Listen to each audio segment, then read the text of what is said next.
Part of working pine bonsai is working on the candles. In early spring you see that the candles are elongating, and at a certain point you just say, well, these are actually getting way too long for this branch. In fact, this one is very long and that one is very short. Now what do I do about this, and why would I do something about it? Quite clearly, if you look at a pine like this is just growing up. So pine is just a tree and it doesn't know we want it to become bonsai, it will just grow. So here in the top of the tree, these candles, they will extend most. Then lower down, where you can't actually see where I'm building my bonsai, I will refocus the camera in a second. Here down there, these candles, they don't extend all that much. Notice says the tree, this is my strong part of the tree. This is what I'm going to let grow. This is getting most of the light. So all the pathways are set to get these candles to grow up as quick as possible to win the competition for light and therefore energy. When growing bonsai, however, we want all these branches here to be equally strong as the top. Even here on this scale, compared to what's up here, this part is stronger than that part. Look at how fat these cones are and how small they stay down here. Now what can we do? How can we make sure that the top of the tree is weaker and the bottom of the tree is stronger? It's actually quite simple, and it is something to do in early spring when you see that the first needles are starting to appear on your candles. So as the sheet comes off your candle, you can tell where the needles are, and that is the point where you can start checking which candles am I going to prune back this year.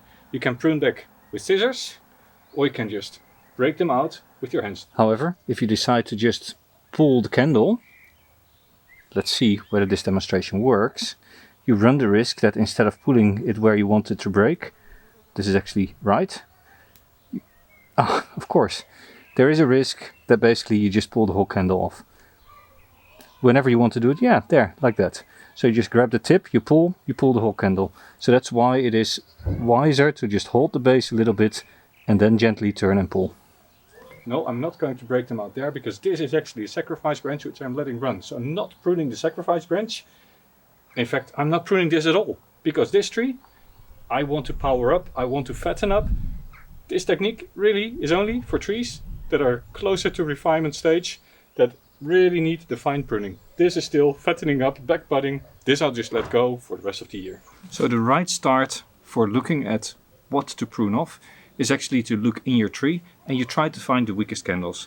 Say this is my weakest candle, this is a very strong candle, and then I want to try to make all candles equally strong. You look at how many needles this one has. This one has about 10 needles. So I go into my long candle. Now what you see if you look at this candle, which has extended quite far, is that here at the first part of the candle there's actually no needles coming out. So there are scales, but the scales are not actually producing needles. This is something important to keep in mind. Here are the first needles. So if I would cut or prune or break the candle off here, there's no buds on this one. And this is a Scots pine, and Scots pine are not guaranteed to produce buds. Now in this case there is a little bud here at the base, so it's not a problem. But normally when you start pruning these, you'd say I'm not pruning beyond the first needles here.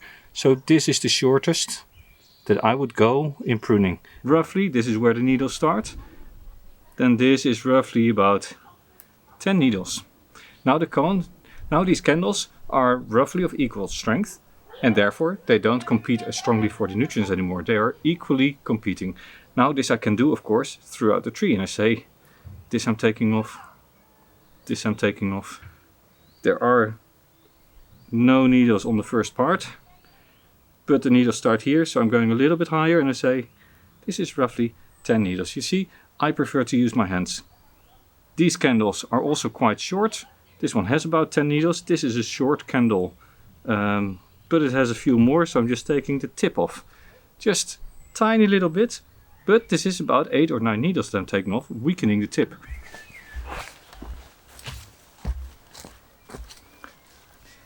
Part of the process, of course, is when you have a clump like this with more than 2 branches, to remove the ones that you don't need.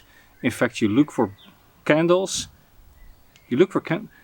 in places where you have more candles than just 2, you look for the 2 candles that are nearest to the size that you want to keep, and the rest you just remove.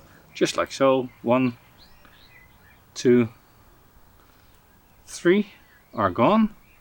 Now let's check. This is the smallest. It is too small. This is a new side branch. and the two candles. This one I can break the tip out, and now they're roughly all the same size. Do this throughout your tree.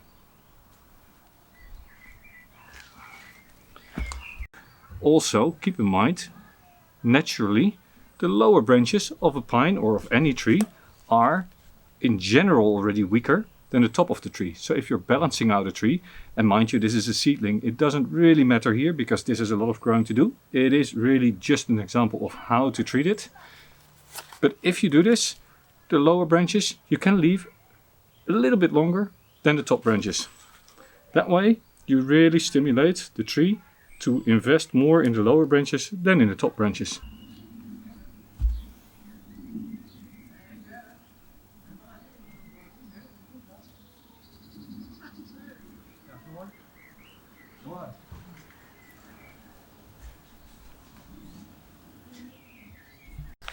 Now if you do this over years and years and the tree gets more developed, what you see is that the upper canopy still is a little bit stronger, but not as much as in the other ones.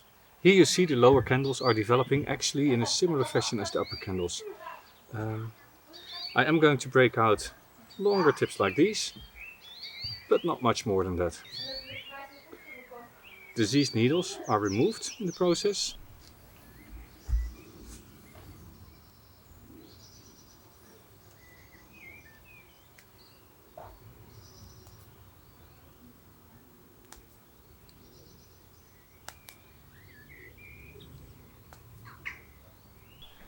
And stored for later, thrown away.